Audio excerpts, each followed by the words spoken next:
నమస్తే, welcome to our channel. ఓటర్లు కావచ్చు, ప్రజలు కావచ్చు, రాజకీయ నాయకులకు ఓట్లు వేసి ఏమి ఎక్స్పెక్ట్ చేస్తారంటే మనులు మాణిక్యాలు ఎక్స్పెక్ట్ చేయరు, మైన్స్ ఎక్స్పెక్ట్ చేయరు. వాళ్ళు ఎక్స్పెక్ట్ చేసేది కేవలము విద్య, వైద్య, వాళ్ళకు భద్రత, అదేవిధంగా మౌలిక సదుపాయాలు. వీటికి మించి వాళ్ళు ఏమీ ఎక్స్పెక్ట్ చేయరు. కానీ దాన్ని కూడా సక్రమంగా అందించలేనటువంటి పరిస్థితుల్లో మన ప్రభుత్వాలు ఉండడము, రాజకీయ పార్టీలు ఉండడము నిజంగా శోచనీయము. సో ఇలాంటి సమాజంలో మనం బతుకుతూ ఉంటాం. కానీ మళ్ళీ వాళ్ళకే ఓట్లు వేస్తుంటాం, అది వేరే విషయం అనుకోండి.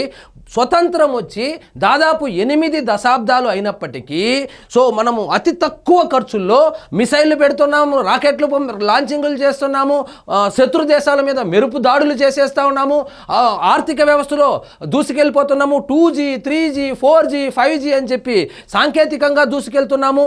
ఎక్కడో బయట దేశాల్లో లేని ఒక వైద్య సదుపాయాలు కూడా మన భారతదేశంలో కల్పించగలుగుతున్నాం. భారతదేశము ప్రపంచానికే తలమానికంగా కూడా మారిపోయింది. కానీ ఇక్కడ పరిస్థితి మాత్రం ఇప్పటికీ స్వతంత్రం వచ్చి 8 దశాబ్దాలు అవుతున్నప్పటికీ కూడా కొన్ని గూడాలలో, కొన్ని పల్లెలలో, కొన్ని తాండాలలో ఇప్పటికీ కూడా విద్యుత్ సదుపాయం లేదంటే ఆశ్చర్యపోవాల్సిన అవసరం లేదు. ఎందుకంటే చాలా ఉన్నాయి అలాంటివి. కానీ ఎందుకు ఆ రాజకీయ నాయకులు నిర్లక్ష్యం చేస్తూ ఉన్నారంటే ఆ గూడాలలో కావచ్చు, తాండాలలో కావచ్చు, ఆ చిన్న చిన్న కుగ్రామాలలో కావచ్చు తక్కువ కుటుంబాలు నివసిస్తూ ఉంటాయి. అంటే ఇప్పుడు ఉదాహరణకు నిన్న విద్యుత్ శక్తి కల్పించినటువంటి ఆ గూడెం ఏదైతే ఉందో ఆ గూడెంలో కేవలము 17 ఫ్యామిలీస్ మాత్రమే అక్కడ నివాసం ఉంటారు. 17 ఫ్యామిలీలు అంటే గట్టిగా ఒక 100 మంది మాత్రమే ఉంటారు.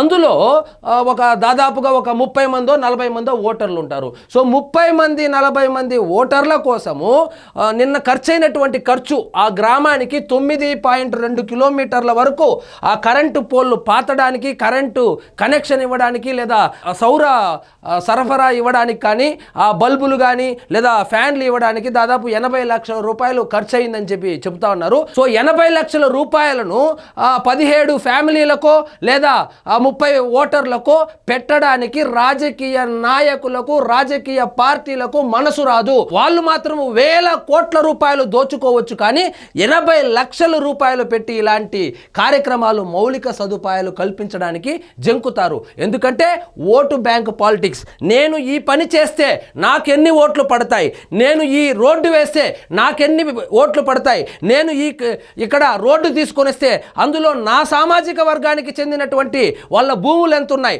నా సామాజిక వర్గానికి ఎంత ఉపయోగపడుతుంది, నాకు ఓట్లు వేసేటువంటి సామాజిక వర్గాలకు సంబంధించినటువంటి వాళ్ళు ఎంతమంది లబ్ధి చేకూరుతారని చూస్తున్నారే కానీ ఇలాంటి కుగ్రామాలను ఎవరూ పట్టించుకోవడం లేదు. అలాంటిది పవన్ కళ్యాణ్ గారు నరేంద్ర మోడీ గారి నేతృత్వంలో, చంద్రబాబు నాయుడు గారి నాయకత్వంలో, పవన్ కళ్యాణ్ గారి కృషితో 17 కుటుంబాలు నివాసం ఉంటున్నటువంటి ఆ గూడానికి కరెంట్ అయితే ఇవ్వగలిగారు. దానికి సంబంధించినటువంటి వార్త ఒకటి ఉంది, చూద్దాం రండి.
సో ఇప్పుడు మొత్తం వ్యాపార దృక్పథంగా మారిపోయింది.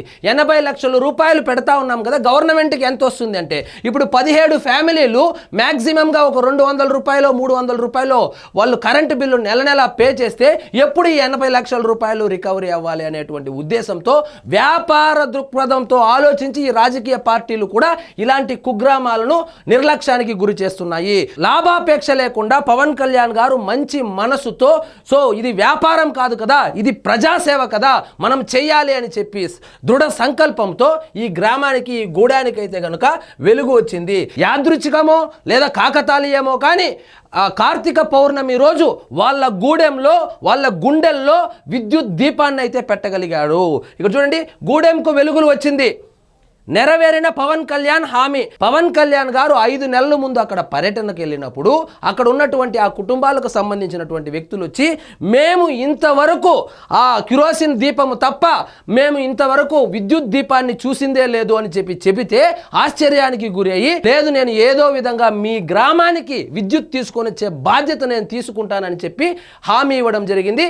5 నెలల కిందట గ్రామాన్ని సందర్శించిన డిప్యూటీ సీఎం 80 లక్షలతో యుద్ధ ప్రాతిపదికన పనులు, ఒక్కో ఇంటికి ఉచితంగా 5 బల్బులు, ఒక ఫ్యాన్, ఇదే కాకుండా 5 బల్బులు ఇచ్చారు, ఒక ఫ్యాన్ కూడా ఇచ్చారు. దశాబ్దాల చీకటి వీడి ఆ వెలుగు కొండల్లో తొలిసారి వెలుగుల పండుగ వచ్చింది. అడవి తల్లి ఒడిలో రొంపల్లి గూడెంలో ఇప్పటి వరకు అలముకున్న ఆ చీకటిని చెరిపేస్తూ కార్తీక పౌర్ణమి వెన్నెలతో పాటు ఇంటింటా పవన విద్యుత్ కాంతులు వెలిశాయి. సో పవన్ కళ్యాణ్ గారు కృషి చేసి కేంద్ర ప్రభుత్వ సహకారంతో అదేవిధంగా రాష్ట్రంలోని ఆ విద్యుత్ శాఖ యొక్క సహాయ సహకారాలతో 80 లక్షల రూపాయలు ఖర్చు పెట్టి ఆ గ్రామానికి ఆ గూడానికి అయితే కనుక విద్యుత్ తీసుకొని రాగలిగారు. ఇక్కడ చూడండి, తమ ఇళ్లకు కరెంటు ఇచ్చిన సందర్భంగా డిప్యూటీ సీఎం పవన్ కళ్యాణ్ చిత్రపటానికి పాలతో అభిషేకం చేస్తున్న గిరిజనులు. సో గిరిజనులు పాలతో అభిషేకం చేస్తున్నారు. దేవుడే వచ్చి మా గిరిజనుల గుండెల్లో దీపం పెట్టారని కొనియాడుతున్నారు. ఎన్ని సినిమాలు చేస్తే ఇంత తృప్తి వస్తుంది, ఎన్ని కోట్ల రూపాయలు ఆ సినిమాలు వసూలు చేస్తే ఇంత తృప్తి వస్తుంది, ఎంత పెద్ద ఇండస్ట్రీ హిట్ కొడితే ఇంత సంతోషం కానీ ఇంత ఆనందం కానీ వస్తుంది. సో పవన్ కళ్యాణ్ గారికి పాలాభిషేకం కూడా చేశారు. కృతజ్ఞతగా పవన్ చిత్రపటానికి క్షీరాభిషేకం. కనీస సౌకర్యాలు విద్యుత్ సదుపాయం లేని గూడెం గ్రామ గిరిజనులు బుధవారం విద్యుత్ సౌకర్యం అందడంతో ఆనందం వ్యక్తం చేశారు. తమ గ్రామానికి విద్యుత్ను వేయించిన, తమ ఇళ్లలో విద్యుత్ కాంతులు నింపిన ఉప ముఖ్యమంత్రి పవన్ కళ్యాణ్కి కృతజ్ఞతలు తెలుపుతూ ఆయన చిత్రపటానికి క్షీరాభిషేకం చేశారు. ఈ గ్రామాన్ని యలమంచిలి శాసనసభ్యుడు సుందరపు విజయ్ కుమార్, అరకు నియోజకవర్గం జనసేన నేతలు జన సైనికులు సందర్శించారు. ఇదిగోండి, ఫ్యాన్ ఇచ్చారు, 5 లైట్లు ఇచ్చారు, మీటర్ పెట్టారు, ట్రాన్స్ఫార్మర్ కూడా పెట్టడం జరిగింది. సో రాజకీయాలంటే ప్రజాసేవ.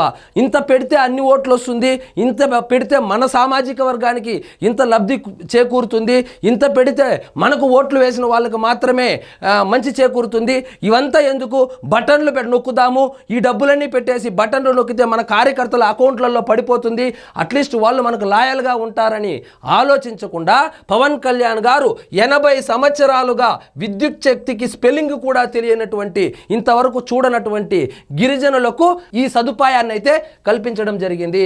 సో ఇలాంటి అద్భుతాలు జరగాలి అంటే కూటమి ప్రభుత్వం వల్లనే అవుతుంది. కూటమి ప్రభుత్వమే మళ్ళీ మళ్ళీ మళ్ళీ గెలవాలి, ఇలాంటి అద్భుతాలు జరగాలి. ఆంధ్రప్రదేశ్లో విద్యుత్ సౌకర్యము లేని గ్రామాలు కానీ తాండాలు కానీ పల్లెలు కానీ ఉండకూడదని చెప్పి ఆశిద్దాము.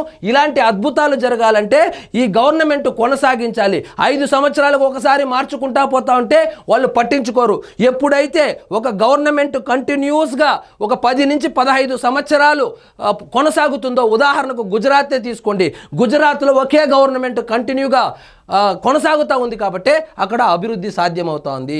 సో కులం చూసో, మతం చూసో, ప్రాంతం చూసో లేదా అభిమానం చూసో ఓట్లు కనుక చీలిపోయి మళ్ళా కనుక వేరే గవర్నమెంట్ వస్తే ఇలాంటి అద్భుతాలు చూసేటువంటి అవకాశం ఉండదు. సో మనకు ఎలాగూ కేంద్రంలో కూడా ఎన్డీఏ గవర్నమెంటే ఉంది, ఇక్కడ ఎన్డీఏ గవర్నమెంట్ ఉంది కాబట్టి దండిగా నిధులు ఇస్తున్నారు, అడిగినవన్నీ ఇస్తున్నారు. ఇంతకు ముందులాగా కాకుండా ఇప్పుడు మనకున్నటువంటి ఎంపీలు అక్కడ కీలకంగా కాబట్టి మనం అడిగిన నిధులన్నీ ఇస్తున్నారు. పోలవరంకు డబ్బులు ఇస్తున్నారు, అమరావతికి డబ్బులు ఇస్తున్నారు, పంచాయతీరాజ్ శాఖకు నిధులు ఇస్తున్నారు. ఏదైనా ఇండస్ట్రీ ఇక్కడ పెట్టాలంటే పాలసీలో మార్పులు చేర్పులు చేయాలంటే కూడా ఇమీడియట్గా స్పందించి చేస్తూ ఉన్నారు. కాబట్టి ఎన్డీఏ ప్రభుత్వమే మళ్ళీ మళ్ళీ మళ్ళీ వస్తే కానీ ఇలాంటి అద్భుతాలు జరగవు. కాబట్టి ఓటు వేసే ముందు విజ్ఞతతో ఆలోచించి ఓట్లు వేయండి. సో ఇదండి ఈరోజు మన టాపిక్. మీకు ఈ వీడియో నచ్చినట్లయితే లైక్ చేయండి, షేర్ చేయండి, ఛానల్ మాత్రం సబ్స్క్రైబ్ చేసుకోవడం మర్చిపోవద్దు.